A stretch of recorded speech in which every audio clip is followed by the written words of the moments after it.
Break के बाद स्वागत है आपका। बात कर लेते हैं कांग्रेस के जन जागरण अभियान की। आज से कांग्रेस का जन जागरण अभियान शुरू हुआ है। महंगाई के खिलाफ कांग्रेस ने ये मोर्चा खोला है। प्रदेश भर में कांग्रेस की पदयात्रा निकाली जाएगी आज से 7 दिनों तक।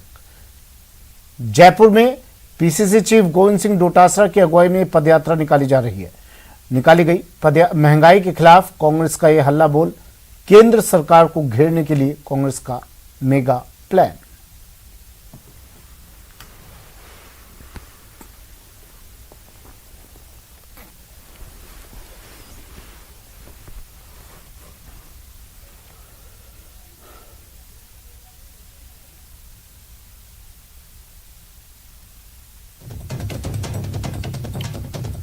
आज से आने वाले 7 दिनों तक कांग्रेस केंद्र सरकार पर निशाना साधने के लिए, केंद्र सरकार से सवाल पूछने के लिए, आम लोगों की आवाज़ केंद्र तक पहुंचाने के लिए कांग्रेस जैसा कह रही है कि इस मार्च के जरिए, हल्ला बोल के जरिए हम केंद्र तक महंगाई के मुद्दे को पहुंचाएंगे।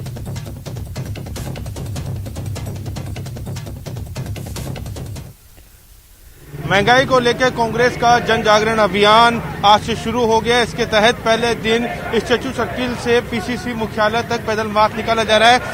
कांग्रेस के पीसीसी चीफ गोविंद सिंह डोटासरा के नेतृत्व में मार्च निकाला जा रहा है। इनके साथ में परिवहन मंत्री प्रताप सिंह खाचरियावास, निर्दलीय विधायक संयम लोढ़ा सहित तमाम जयपुर के पदाधिकारी, नेता, विधायक, पूर्व विधायक मौजूद हैं। ये मार्च अब कुछ ही देर में पीसीसी पहुंचने वाला है।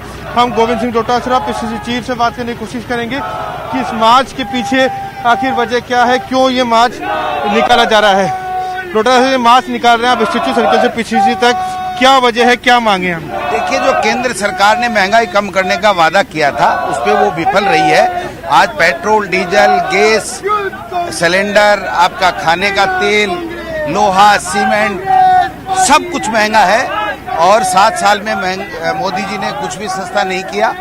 ये जो 10 रुपए और 15 रुपए, 5 रुपए और 15 रुपए जो पेट्रोल डीजल का किया है, इससे महंगाई कम नहीं होगी। 25 रुपए और 10 रुपए पेट्रोल और डीजल में और कम करने चाहिए। गैस सिलेंडर में कम करना चाहिए।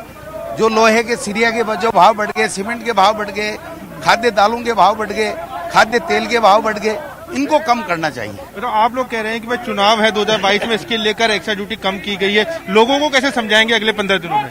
देखिए, लोगों को ये कहेंगे कि ये किर्ब नोटंकी कर रहे हैं मोदी जी, इससे महंगाई कम नहीं हो रही है। जो दिल्ली से लेके जयपुर तक का भाड़ा था ट्रक का, वो उतना का उतना ही ले रहा है। जब तक ये तय नहीं कर ले मोदी सरकार कि ये 12 महीने तक भाव नहीं बढ़ेंगे और 25 रुपए पेट्रोल में और 15 रुपए डीजल में एक साथ कम नहीं करे, तब तक कम नहीं होगी। लोकसभा स्पीकर ओम बिरला जयपुर दौरे पर हैं। जयपुर में हैं लोकसभा स्पीकर ओम बिरला ने यहाँ प्रबुद्धजनों से मुलाकात की।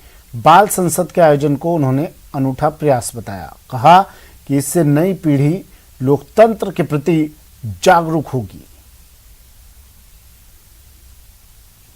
हमारे देश की लोकतंत्र की यात्रा बहुत पुरानी है। प्राचीन सभ्यता और हमारी संस्कृति में लोकतंत्र हमारे कार्य में, विचारधारा में, हमारी सामूहिकता में से हमेशा रहा है और इसीलिए दुनिया के अंदर भारत को लोकतंत्र की जननी कहा जाता है। हमारे गांव के अंदर पहले आपसी सहमति से, आपसी विचार विमर्शों से कई निर्णय फैसले होते थे तो पूरा गांव मानता था। इसलिए लोकतंत्र हमारे रग रग में बसा है। आज़ादी के बाद हमारी संवैधानिक लोकतांत्रिक व्यवस्था को 75 वर्ष होने जा रहे हैं।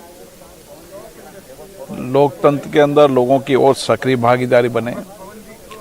देश के आने वाली पीढ़ी लोकतंत्र में सक्रिय भागीदारी, सहभागिता निभाए। जितनी आम जनता की सक्रिय भागीदारी होगी, सहभागिता होगी, उतना ही लोकतंत्र सशक्त होगा, मजबूत होगा।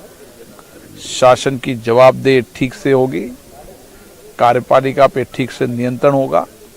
इसलिए आज आवश्यकता है कि लोकतंत्र के अंदर आम जनता की भी सक्रिय भागीदारी होना चाहिए, विशेष रूप से देश के नौजवानों की, युवाओं की, आने वाली पीढ़ियों की, ताकि हम संविधान को भी जानें, संविधान को भी समझें और संविधान को जानने के साथ लोकतंत्र के अंदर हमारी सक्रिय भागीदारी देश प्रदेश की हर घटनाओं पर, हर मुद्दों पर, हर चर्चाओं पर कानून बनाते समय लोगों की भागीदारी हो।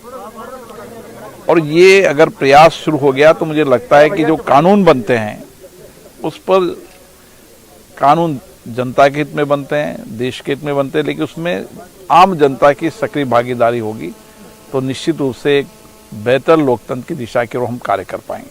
लोकसभा की प्रोडक्टिविटी बहुत ही जबरदस्त रही है, तो इसके पीछे की आपकी सोच क्या है? सभी लोकतांत्रिक संस्थाएं जितनी भी हैं वहाँ पर अच्छी चर्चा होनी चाहिए, संवाद होना चाहिए, वाद विवाद होना चाहिए। सहमति असहमति हमारी लोकतंत्र की विशेषता है, लेकिन इन सभी संस्थाओं को में कार्रवाई ठीक से चलेगी तो शासन की भी जवाबदेही होती है और कार्यपालिका पर नियंत्रण होता है, पारदर्शिता आती है। इसलिए सदन में चुने हुए जनप्रतिनिधि भी सक्रिय रूप से भागीदारी निभाएं सदनों में, और सदन के माध्यम से सरकारों की, शासन की जवाब देते हो। कार्यपालिका में पारदर्शिता है, वो जवाबदेही बने, जनता की अभाव समस्याओं का समाधान करें। और जितनी चलिए वक्त एक ब्रेक का है।